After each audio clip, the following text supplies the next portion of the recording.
right at the corner there. The gentleman right in the corner, yes, so, yes, you. Please go ahead. Introduce yourself and one question, please. Thank you. All right, thank you.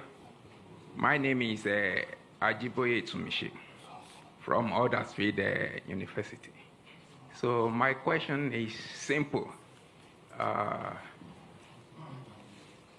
The activities of the IPOB in Nigeria is on alarming rate every day.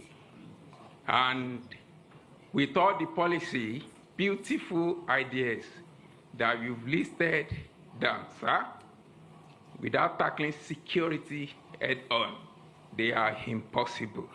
So one of the allegations given to you is that you've not condemned the activities of the IPOB. So, and tackling of security. Can you sum up, please? Let me land. Tackling of security. Ladies and gentlemen, let's. Sorry, I'm a student. We are to line. Tackling of security. How will you tackle it, sir? Are you introducing? Yes. Please. Are you introducing state police, or are you strengthening the federal government security apparatus? Thank you. Thank you very much. I have another question that has come in, which I want to ask from our virtual audience, and it's from Vivian Achekwezu, who's asking the following. Vivian is asking, for many years Nigeria has underinvested in healthcare. What are your plans for achieving universal health coverage, where access to healthcare is a right rather than a privilege, as well as ensuring sustained funding for epidemic preparedness and response? We did have a similar question for Mr. Tinubu in the last session that we did. So there are 3 questions there for you, Peter, and then I'll come through the audience here. Please just be patient. First question is, how do you deal with the legislators, considering that Labour Party is probably not in control of the legislative arm of the government? Quite frankly, I've been through this as a governor. When I was elected and sworn in as the governor, I have 30 House members, not from my party. In fact, nobody from my party was involved. As long as you are pursuing what is right, everybody will go with you, because the legislator is insecure in his place. He knows that his people are without job, and that's what he wants. He wants development. What else is he elected to do? It becomes a problem when you are pursuing transactional policies, which will benefit you, or you're engaging in nepotism where you have to. But if you address it by strictly following the Constitution, which spells out that the system is characterized by simply that we have diversity and all is included, and you do the right things, you don't need to worry about that. On the issue of IPOB, maybe you're not following me. Even yesterday, I spoke about Biafra being ended 53 years ago. It's all over the place in this space. I condemn all agitators, but in condemning them, you have to look at what brought about these agitations all over the place. It's not only IPOB. We have Yoruba Nation movement. We have all sorts. When you have created this level of massive poverty, where 63% of your population is poor, you're going to create all sorts of problems. I was speaking to a British minister this morning. I said we have about 40% unemployment. And we have about 60% youth unemployment, young people in their productive age doing nothing. If you have 15% unemployment in Britain today, you're going to have massive, remember, agitation. Nobody will be able to leave his house. So what you're seeing is a cumulative effect of leadership failure over the years, which will be solved by good governance. When people start seeing justice, fairness, an inclusive government and doing the right thing, all those things will start reversing itself. And that is what me and that is offering. I will talk and discuss with all agitators. There's nothing wrong in that. People agitate even in my house, and I talk with them.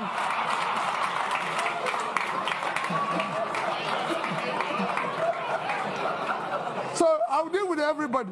I'll show you of that. Don't worry about that. On the issue of health, yes, we have a problem with health. We have underinvested, and because our government have not prioritized our development agenda, everybody knows that the only measure of development that is recognized globally today is Human Development Index. And this is hinged on 3 items: life expectancy, which is health. And we are low in that. Nigerian life expectancy today is about 50-something, as against the global average of 72. So we're low. Same in education. So it's to prioritize that. I just gave somebody an example. In the past 5 years, from 2015 to 2021, Nigerian budget in health is under 2.5 trillion naira for 200 million people. It's unacceptable. Even this year, our budget for health is about 1.5 trillion. Our budget for education is about 2 trillion. 2 of them combined, annual budget is about 3.5 trillion. When your 6-month budget for subsidy, which is a criminalized, listen, is 3.6 trillion. It's unacceptable. You have to put money in key development areas, as Professor Dutton has just mentioned, and I read out here, that what separates country, rich and poor, is health and education. So it's clear. So we will deal with it. But he said, how do you cover it? Nations of our size have covered it. How did India, for 1.4 billion people, cover issue of health? How did Indonesia cover that? We have big nations that have done it well. If we don't know how to do it, we learn from them. There's nothing wrong in learning if you don't know how to do it.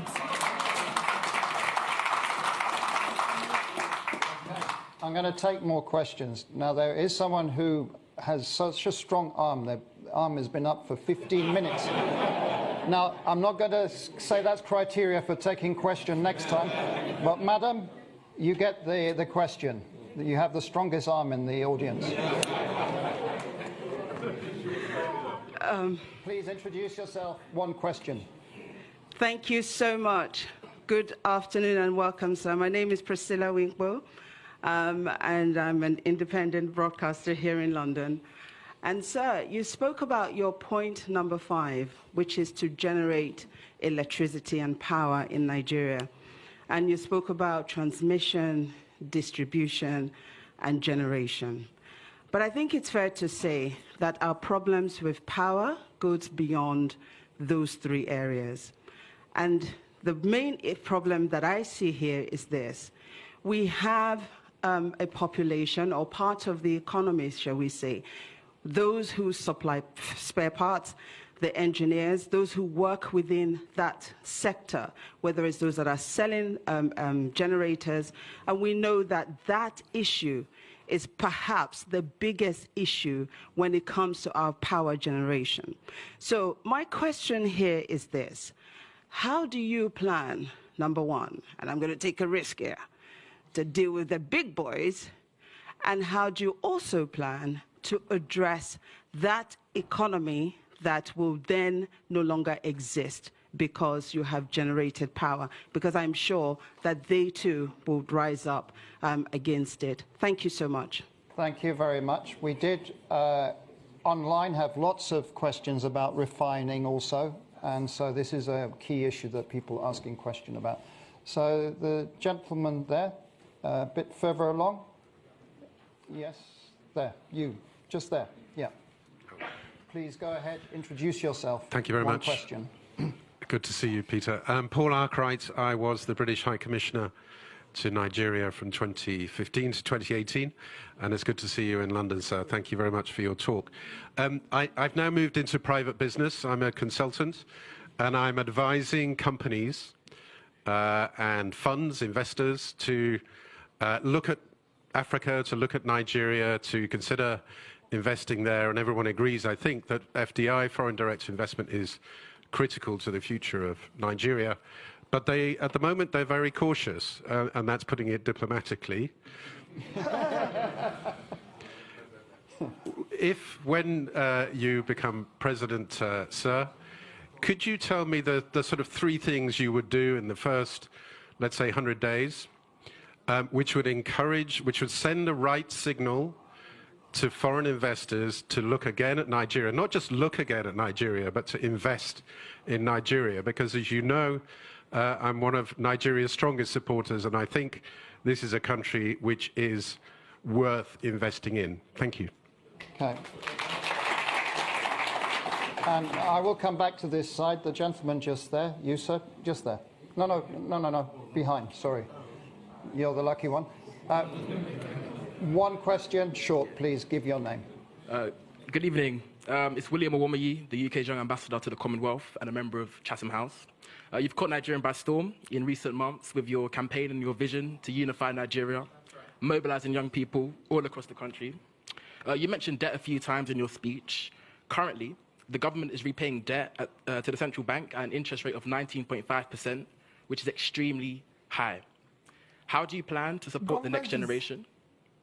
The government is paying? Repaying the central bank debt by 19.5% interest rate. How do you plan to support the next generation by dealing with the debt repayment crisis? And also, how do you plan to deal with tackling financial transparency in Nigeria? The central bank hasn't released its balance sheet in about 3 years. Thank you. There you go, Peter. 3 questions. Let me start with my sister there.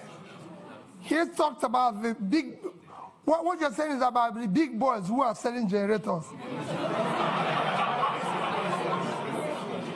Let me assure you what we've been campaigning on. Our campaign, you have heard them say we don't have structures. That is the structure we're trying to destroy. Structure of criminality. That is what I mentioned. That Nigeria is being held captive. That structure is structure that impoverished Nigeria. We will dismantle it. It will not be there. I assure you of that. We're going to turn around the power sector. Nigeria generates about, today, 56,000 megawatts of electricity for 200 million people. And South Africa, the second biggest in terms of economy in the continent, 5 to 6,000, that's 5 to 6,000, sorry. And South Africa, the second biggest economy, 60 million people, generates about 40 to 50,000. And South Africa, in the past 3 months, have declared emergency in power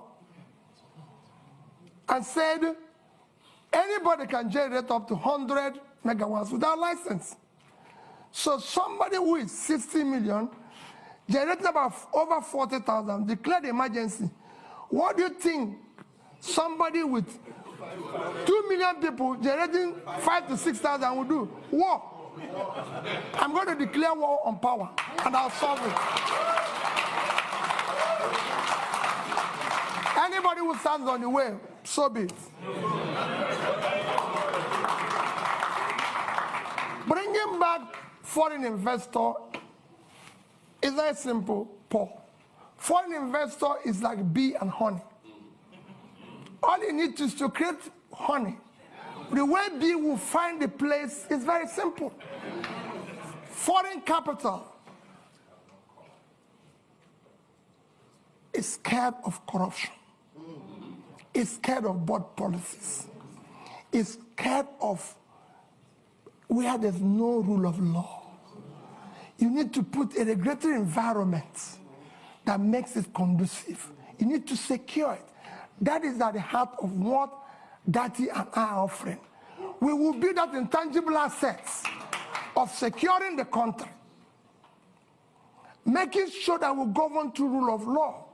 We will fight corruption. Daddy have a record that is the only National Assembly member who refused to buy property of government when it was offered to all National Assembly members. You can go and look at his record. If you have seen anywhere he has compromised or put himself in a transactional position. And I'll stop running. I know how I approached him. And I told him, I and you owe it to save our people. That's why we came together. And we came back and said, we'll work as a team. We'll solve this problem. Go and check my record. I've governed the state for 8 years. And I've challenged everybody. Paul, you were there. I've been the only governor till today. The day I left office, I was not owing salary, pension, gratuity, or any contract or any supplier. And I left in 3 banks in Nigeria, which I say every day. Access Bank of Nigeria, Fidelity Bank of Nigeria, and Diamond Bank. I left over $150 million. I didn't say naira. And I have over 30 billion naira. And Anambra State, you can go and verify. I've never had a bottle. Anambra State have never bought me. There's no land allocated directly or indirectly by me, and I've signed over several thousands of CFO. Anambra has never bought me a bottle of water since I left office. So you can go. We will fight and stop corruption. The first thing about stopping corruption is yourself. If you're not involved, your wife is not involved, your family is not involved, those around you are not involved, you reduce it by over 50%. And that's what I'm going to do. And I'm sure, Paul, you know that. We are committed. We can't disappoint these youths. We must build a new Nigeria. And we'll deal with that. Investors will come back. Those who left, even the young people who are today living, they'll come back. We want to bring them back. Nigerians are prepared to come back if they can find that they have a country to go back to. This green passport, people must be proud to use it.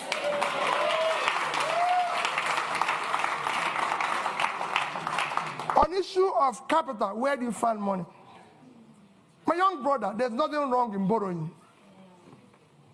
Borrowing is a legitimate way of every government I've studied in the world borrow.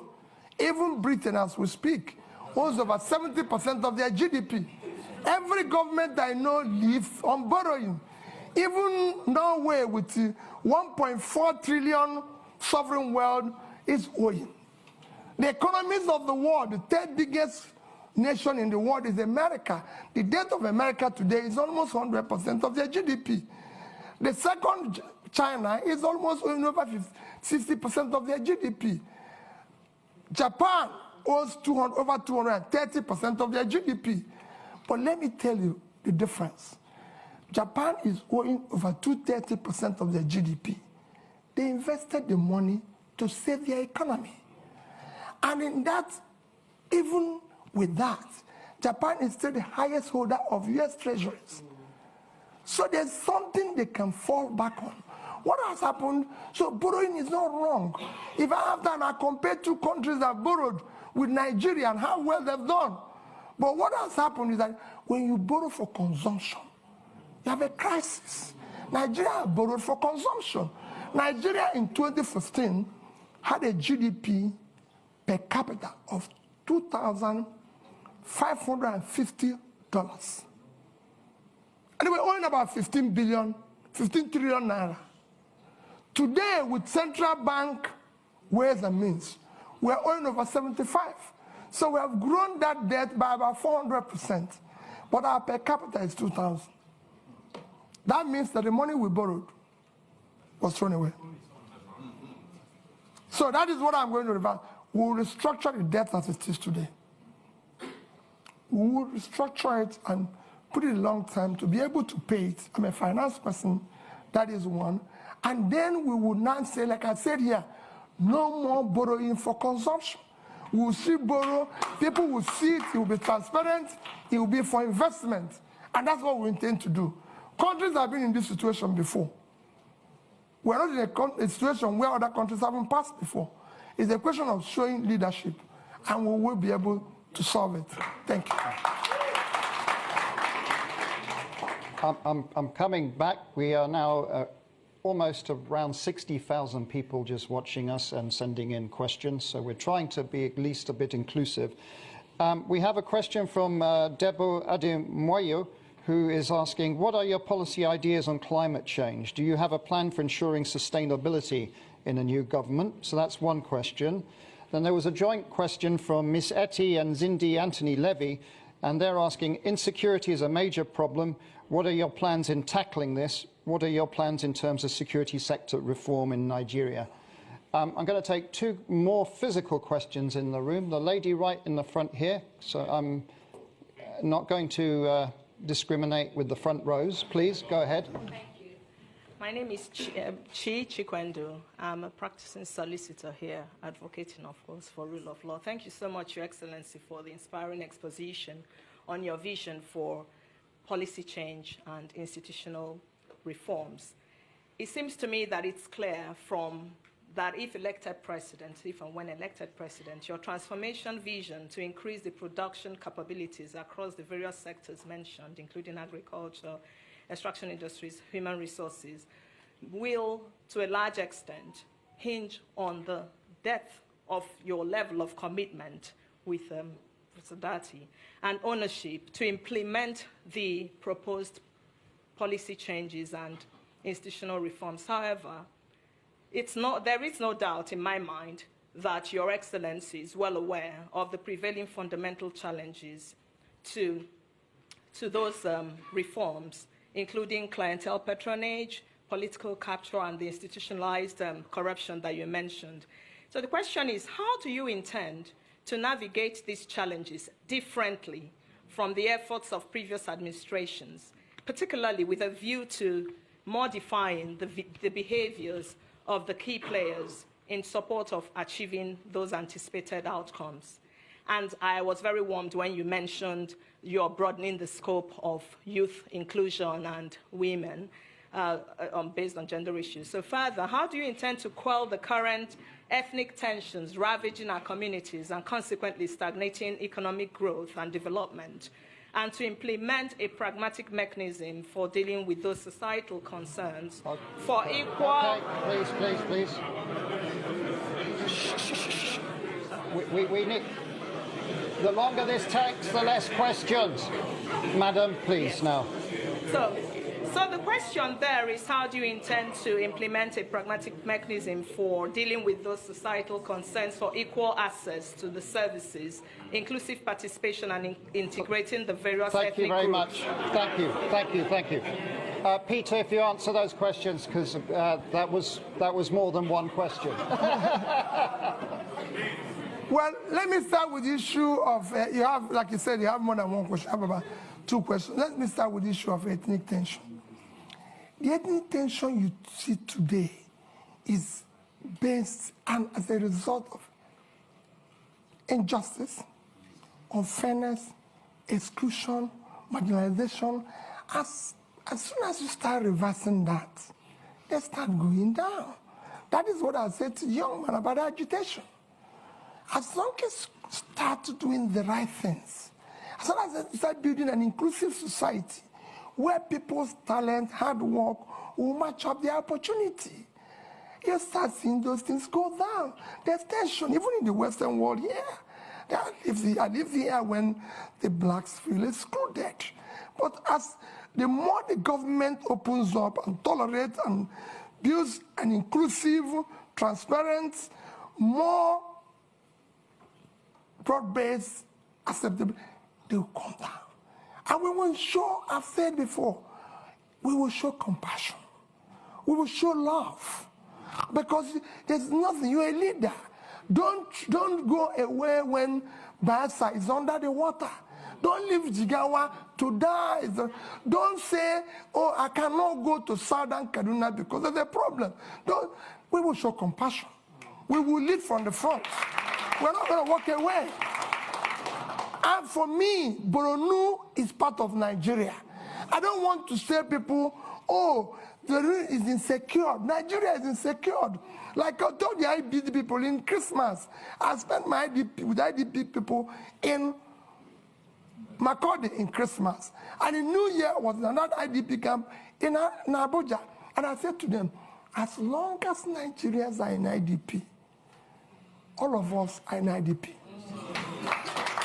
I will not allow, and I know that you will not allow it, for any Nigerian to remain in IDP while we're sleeping in our mansions. Never. They must go back. On issue of challenges and dealing with them, the challenges you foresee, I've dealt with such challenges at the Anambra level. And I'll show you the same challenges. We're not going to, as long as you're not involved in this transnational governance, you can deal with anybody. And we're not going to compromise. We have an issue, I said, we're at an existential threat that we don't need to. There's nobody, there's no sacred cow. You either be a Nigerian or you can find another country. We have a country with the rule of law. It will be the same level playing field for everybody. I want to solve the problem. For example, I said it without equivocation. I must pull out the poverty that is devastating the north. The vast land in the north is far more in terms of assets and source of revenue generation and exports for Nigeria than the oil. It's very simple. And I give you an example of one state that I use every day. Niger State is 76,000 square kilometers. Precisely 76.3 thousand square kilometers of land. 7 local governments in that state is under control of bandits. I've tried to interview them because they have no job. They have nothing and everything. Niger State is 2.5 times the size of Netherlands. And Netherlands agricultural export last year was $120 billion. Why can't Niger State do 5% of that? They have arable land. And all they get from the revenue, from the sharing, which is the consumption, is less than 50 billion naira. When they have minus their debts and everything. If they earn 6% or 5% of that, it's $6 billion. At 650, it's about 4 trillion. 80 times what they get from here. We will change it. Somebody talked about tackling insecurity. I've said it extensively. It is our first commitment to first secure Nigeria. Securing Nigeria is not impossible. I secured Anambra State as governor. And it won't be different. I've said we will deal and talk with those, we will win, we will talk with those who are winnable. It will be carrot and stick. And those who don't, we will deal with them. We're not going to shy away. Nigeria must be secured. It's a country. Every country must be secured. But we are not going to walk away from the problem. We'll deal with it. We have our armies and military used to secure Africa.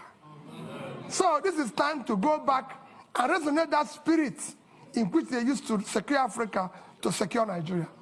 And we will deal with it. On climate change, I've always said we'll follow the protocol. And I did mention here about issue of things like planting trees, issues of dredging. These are some of the climate change issues because as you see today, we have a situation where there's flooding in Nigeria because we've not dredged River Niger, River Benue and everything. And I said it consistently. This is not difficult. We've awarded contracts for it in the past.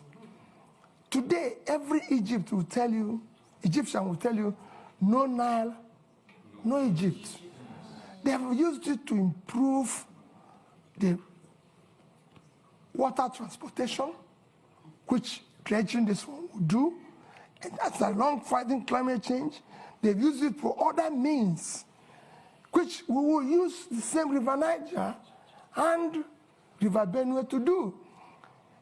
River Niger and River Benue combined is, River Niger is 4,200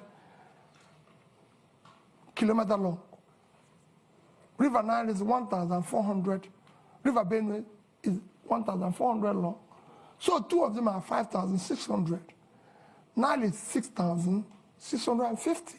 If Egypt, an African country, can dredge, maintain River Nile, Nigeria is big enough to deal with this, and we'll deal with it. And I assure you, you'll see the difference, it will be clear. Other protocols of climate change will follow it. Where we find difficult, we'll negotiate and talk with other involved in that. We are signatory to it, and it's devastating the world today. So we must follow the protocol. Thank you. The clock is ticking. We're on borrowed time now, but we are going over, as I said. There's right at the front here, there's a gentleman there. I'm going to take 3 questions, and then I think the clock is going to have had its say. Short and sharp, please. Go ahead. I'll keep it short. Hi, good afternoon. My name's Alexis Akwajiram. I'm the managing editor of Semaphore Africa. My question is, if you become the next president, would you seek to keep the current central bank governor or replace him? And please explain your answer. So, the gentleman in the middle there. Yeah. Please. Go ahead. Good afternoon, and thank you for your remarks. My name is Chibuikem Ugongadi.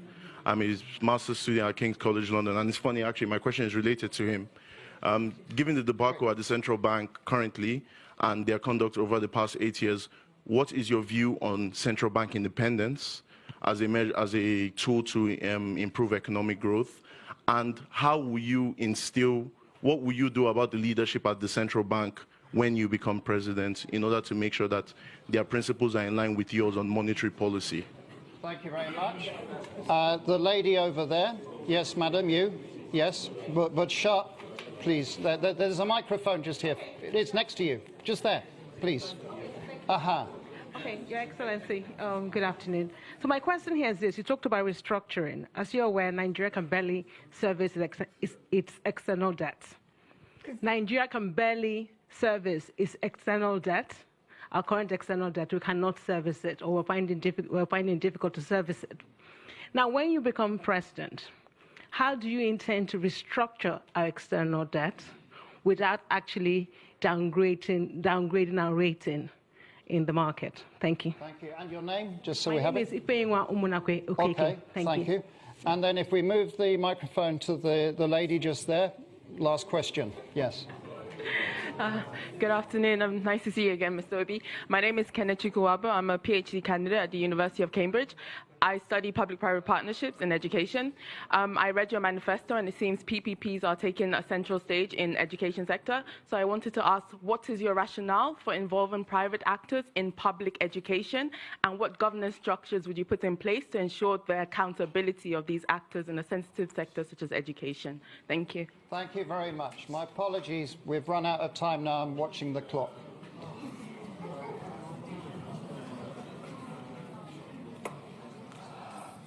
Okay. Alex, I hope you will allow me. There's somebody here that is so keen. When I was coming in, he had a question that is so interested, and is like, so I told him, if I have opportunity, I will request and answer it publicly. Okay. Let me again go.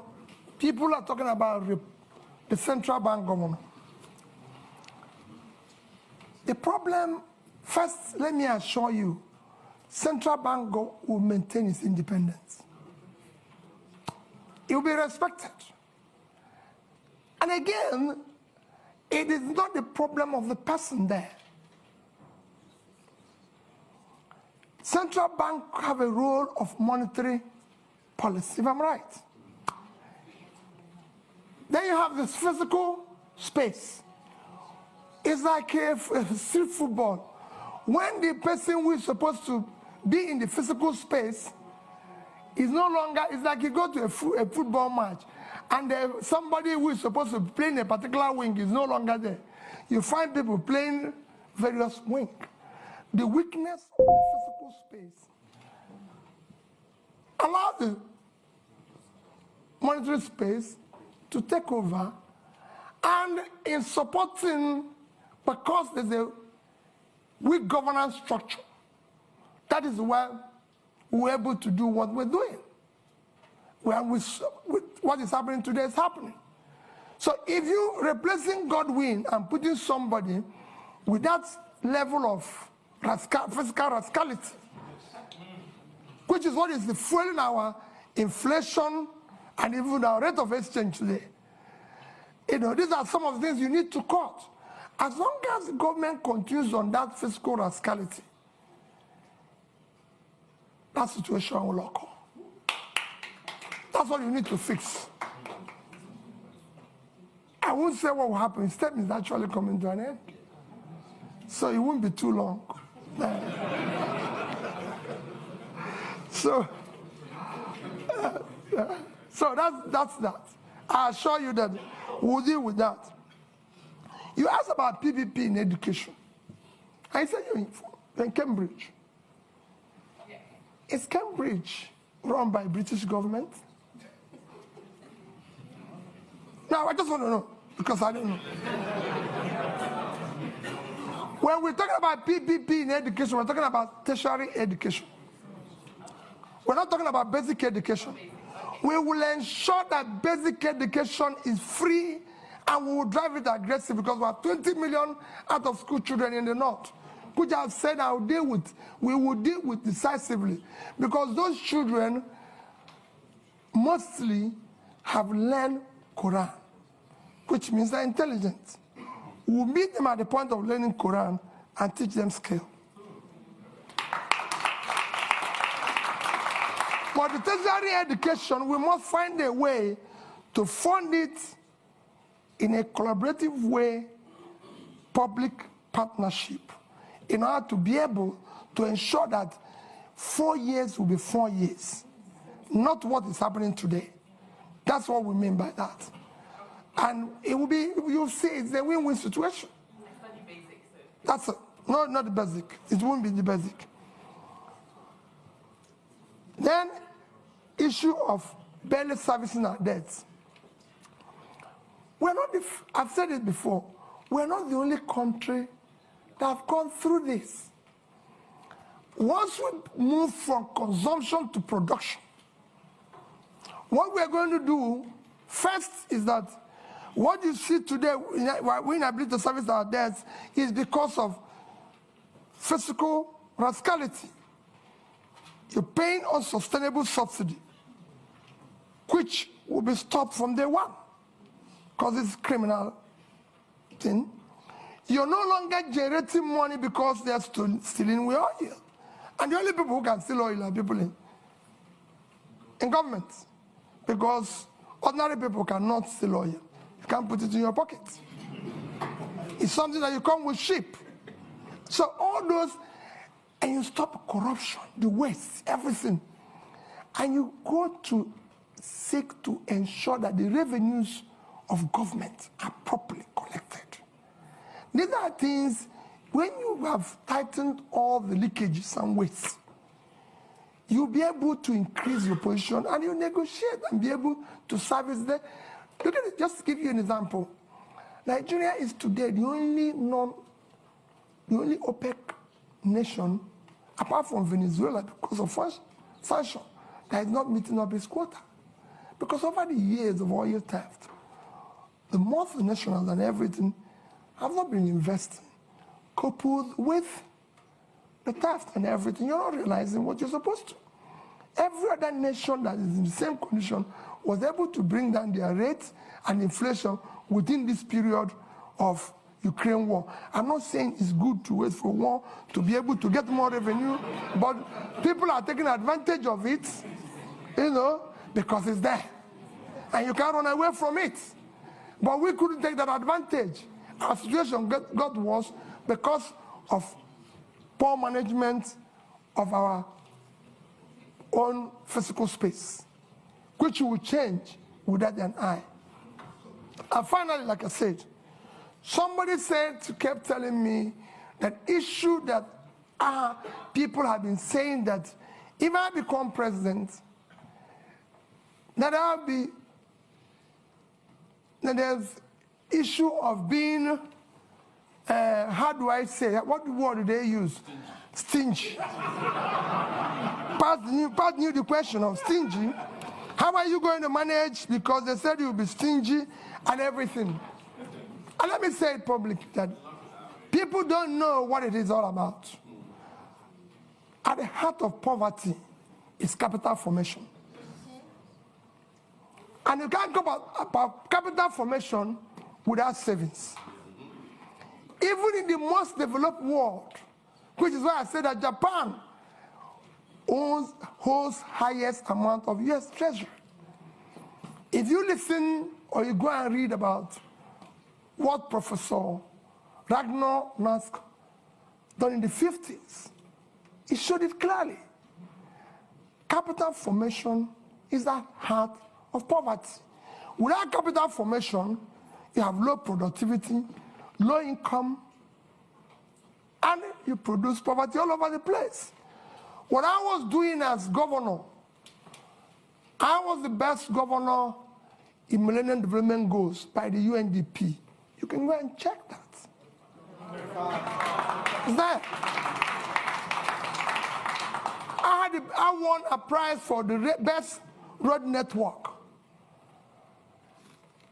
I won the Gay Prize back-to-back on health. You can go and see what I did in health. Build scratch, teaching hospitals and everything. Improved #1 in education. And above all, I was able to save because I believe in future generation. If you look at that savings, I said future generation funding because we want to have proper capital formation to drive tomorrow. If I have opportunity in Nigeria, no matter what we do, we'll do the same thing. We must save for tomorrow. Because that's how you form capital to turn around tomorrow. So as the end, I appeal to all of you.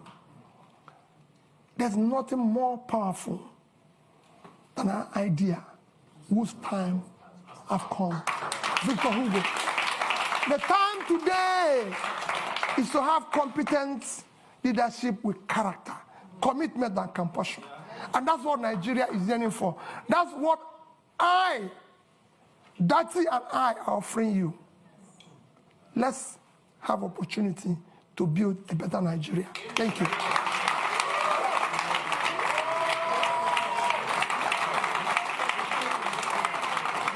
Thank you.